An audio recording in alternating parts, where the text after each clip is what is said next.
Hello, Peter here again, your Pinoy accountant. So in this video, yung isa sample naman natin is yung annual income tax return naman for the mixed income earner. So pag mixed income earner kayo, ibig sabihin dalawa yung sources of income natin. May business tayo and at the same time may employment tayo or employed tayo, ibig sabihin may compensation income tayo. So pag ganon, dalawa yung sources of income ninyo, mixed income earner kayo. So yung form na gagamitin natin for your annual income tax return is Form 1701 version 2018. So ito, simulan na natin yung pag-compute ng inyong annual income tax. So again, dahil dalawa yung sources of income natin, saan ba natin kukunin yung data? So in our example, Shopee seller siya. So kailangan yung mag-generate ng income report from your seller's dashboard. So ito yung in-example natin in our previous video. Makita ko sa inyo. So, ito yung income report na i-generate nyo from your Shopee seller's dashboard.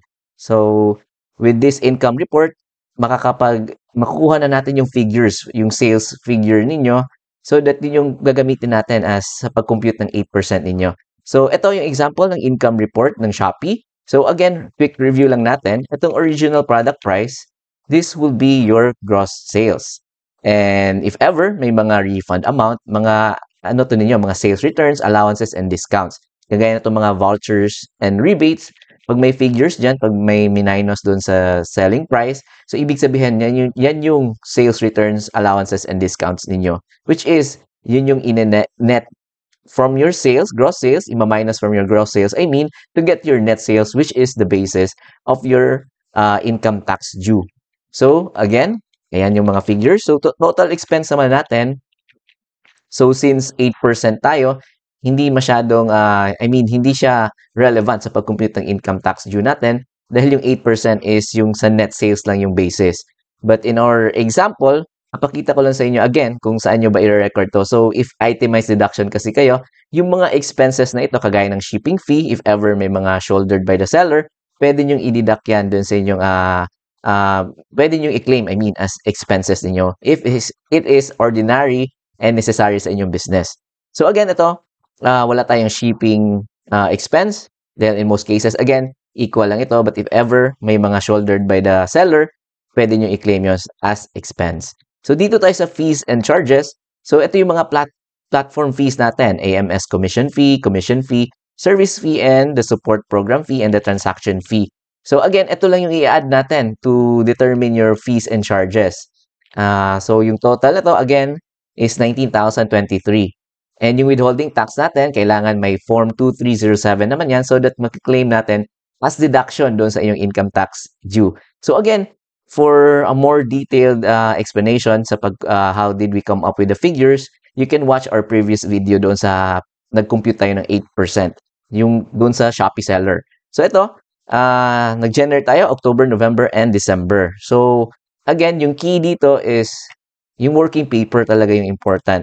So, kailangan yung i-input yung mga figures from the income report dito sa inyong working paper so that mas easier for us to transfer yung mga data galing dito papunta dun sa EBIR form mamaya pag nag-fill out na tayo. Mas madali. Hindi na kayo pagpapawisan. Diba? So, ito. October, yung sinample natin. So, nag-credit tayo ng sales. If kita nyo yung figures, pakita ko ulit sa inyo. Sales natin is itong original product price, 150,000. And refund amount, ito yung sales returns. So nag-debit tayo ng sales returns, allowances, and discounts na 888. And yung fees and charges natin, kanina kinumpute natin. Again, ito yung mga commission fee. This part, commission fee, ito, service fee, support program fee, transaction fee. So yung total yan is 19,023. So yan, nag-debit tayo, fees and charges. And then, nag-debit ulit tayo ng creditable withholding tax dahil asset to natin for 653.68. So, kita nyo dito, naka-indicate naman dyan, withholding tax, 653.68. So, again, kailangan may 2307 si Shopee. Quarterly siya nag-provide. Pakita ko yung sample ng ni Shopee. Sa kanyang 2307, ito. So, ito yung example ng 2307 ninyo. Makita nyo dito yung first month of the quarter, second, third, yung total. And ito yung mahalaga na figure, the tax withheld for the quarter, because ito yung ima-minus natin sa ating tax due. So be sure lang, ito, 2,346.18. And again, as discussed previously, hindi ito magtototal sa sales ninyo because ang basis ng withholding tax is 1% of the 1/2 of the gross remittances. So hindi yan ang inyong sales. So again, balik tayo sa ating working paper. So ayan, so yung cash natin is the net na natanggap natin. So balikan natin yung ating working paper.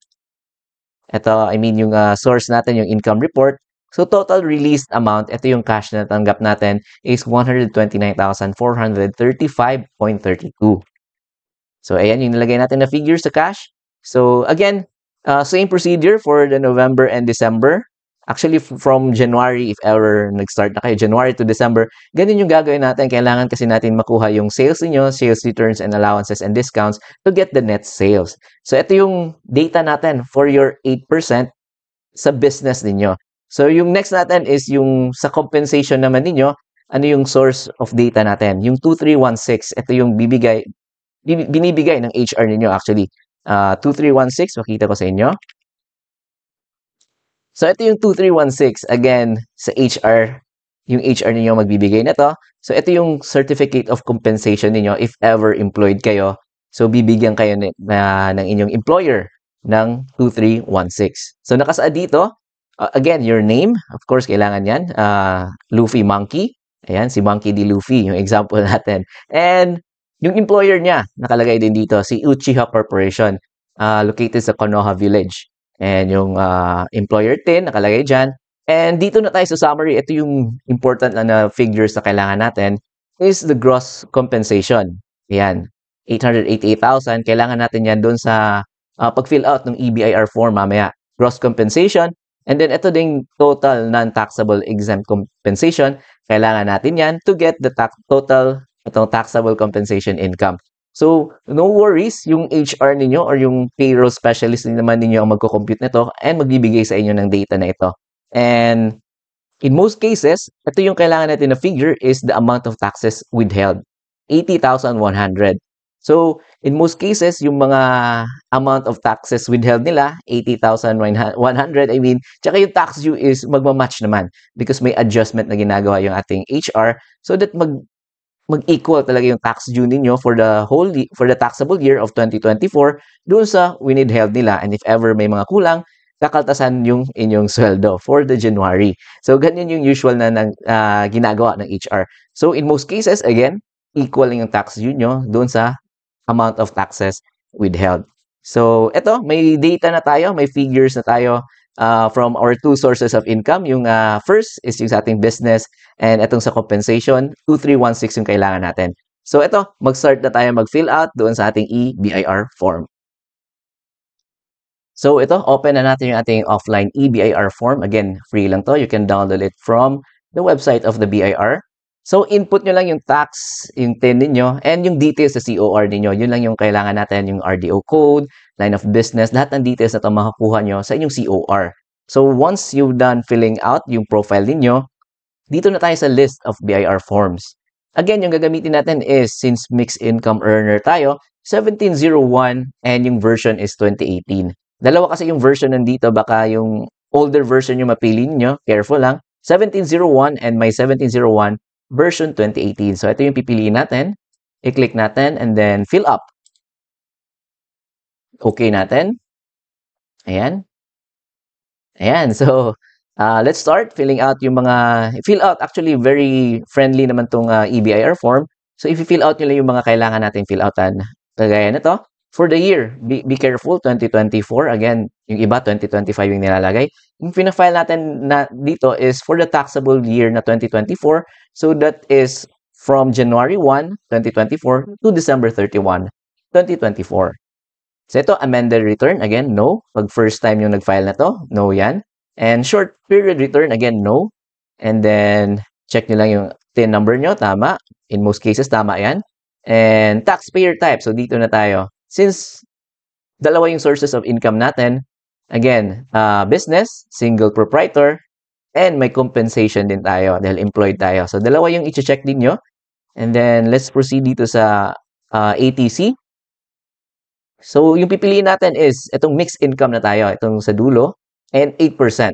So, ang example natin is 8% yung ginamit natin. So, pwede din naman kayong mixed income na graduated. So, depende yan. If yung previous quarters niyo ano yung pinili nyo, graduated ba kayo, 8%? So, be careful lang kung ano yung napili nyo sa previous ninyo na mga quarters, yun na yung gagamitin nyo for the entire year. So, yung annual natin, for example, 8% yung pinili natin. So, ito yung ititik natin. Mixed income, 8%. And then next, check nyo lang ano yung mga details na kailangan. Ito, date of birth. And then citizenship. Kasi mag-e-error to mamaya pag validate pag may kulang kayo na mga details. So, claiming foreign tax credits, no. So, hindi applicable tong foreign tax number. And then civil status, if applicable, single, married. If married naman, spouse's income, pili nyo lang, yes or no.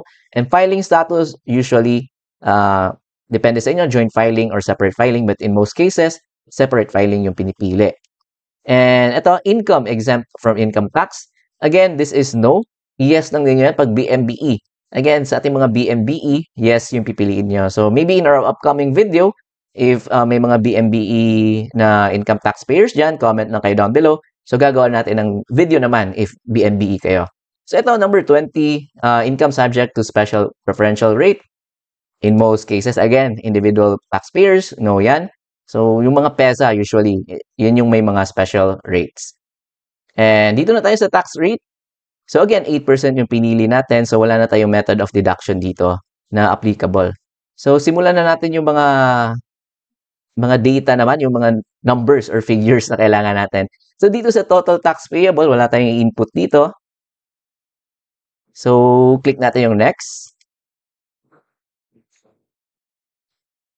Ayan. So, next tayo. So, part 4, background of information sa spouse nyo if ever applicable sa inyo. If wala naman, you can leave it blank. So, dito tayo sa part 5, computation of tax. So, again, gross compensation schedule 1, dahil nga, mixed income earner. So, kailangan natin lagyan yung details for your employment. Details ng inyong employment and income. So, dito tayo sa number 1. So, ikaw yung taxpayer. So, name of employer. So, again, i-check nyo yung 2316 ninyo. Name of employer natin is the Uchiha Corporation. Yan. Uchiha Corporation. And then, yung TIN number niya, check nyo ulit. TIN number niya is 123456000. 123456000. And then sa number 2, wala tayong fill outan dyan. And if ever sa spouse nyo or may second kayo na employer, pwede nyo ilagay dyan. So in our example, wala tayong second employer. So proceed na tayo dito sa continuation of table. So sa number 1, so yung ilalagay natin dito is the gross compensation income. And dito sa kabila is the tax withheld. So again, check yung 2316 ninyo. Ito, 2316. Gross compensation natin is itong 888,000. So, yan yung ilalagay natin doon.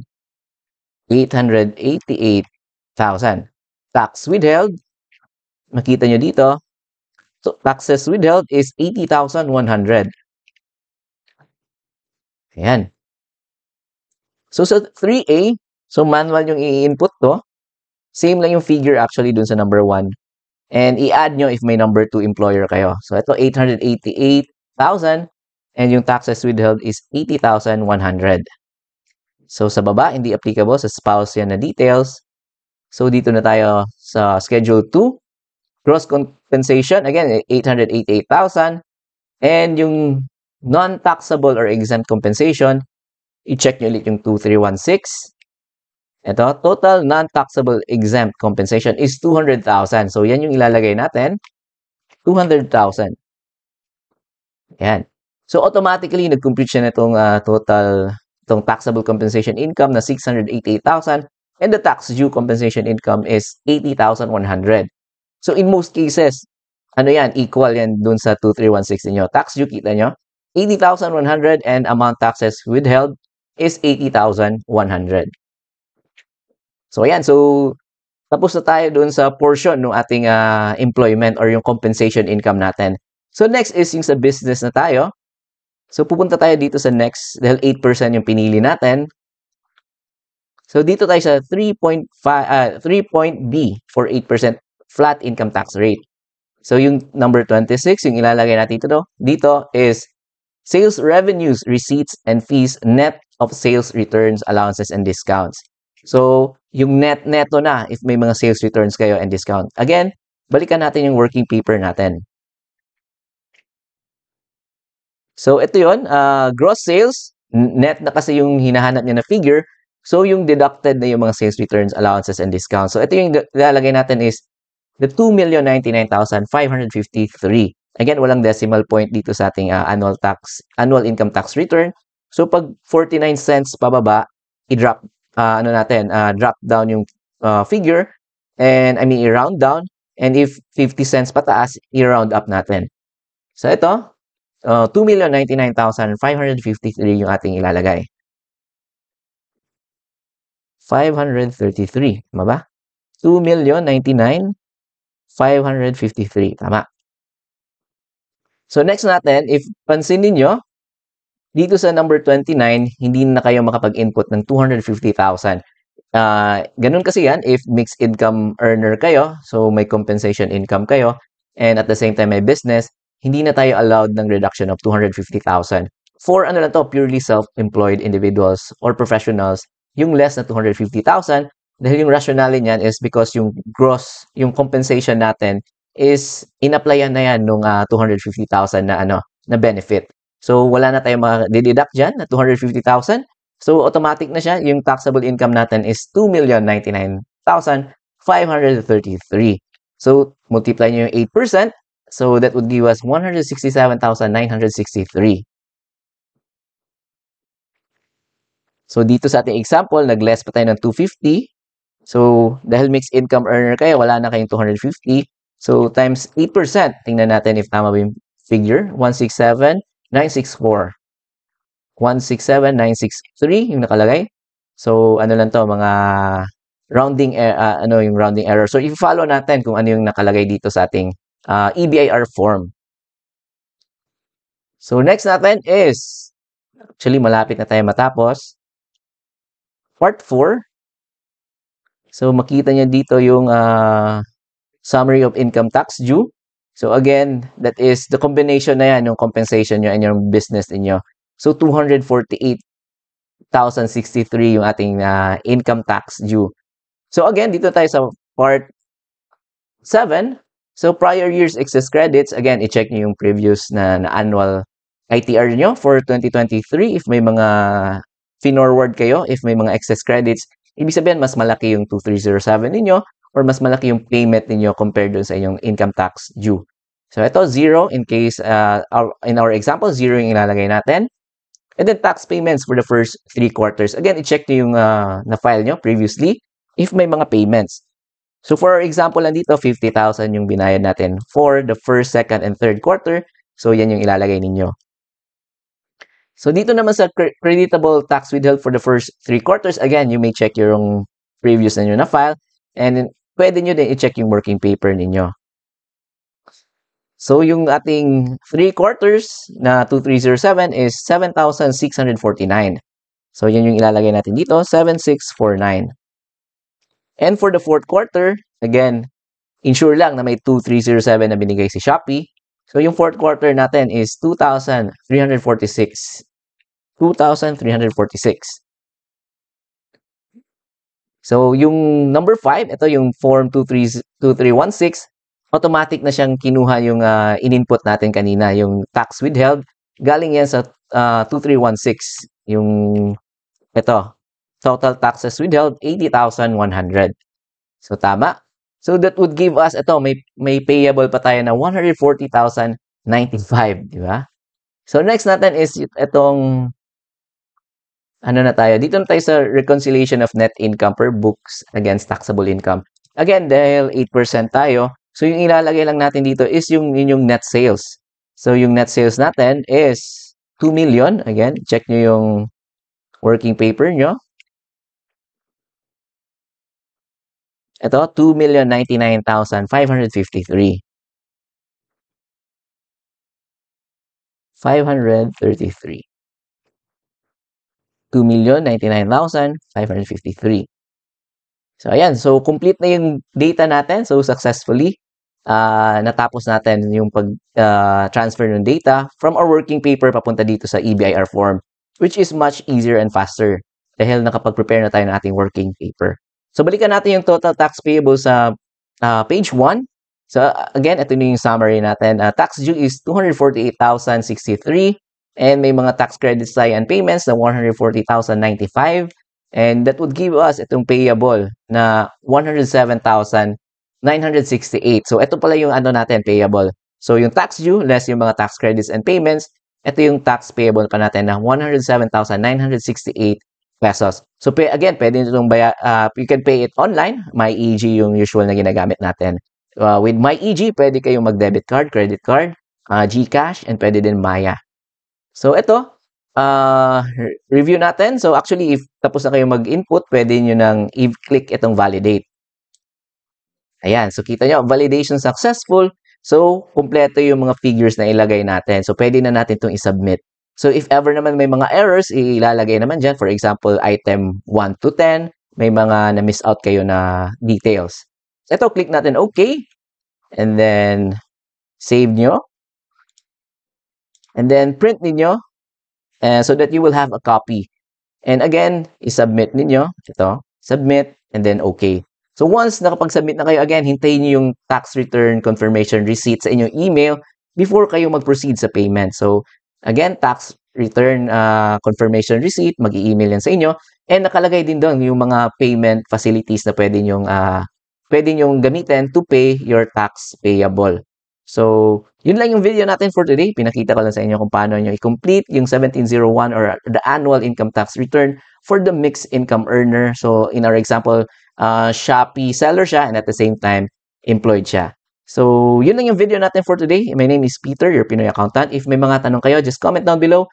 And don't forget to like and subscribe. And I'll see you again next time.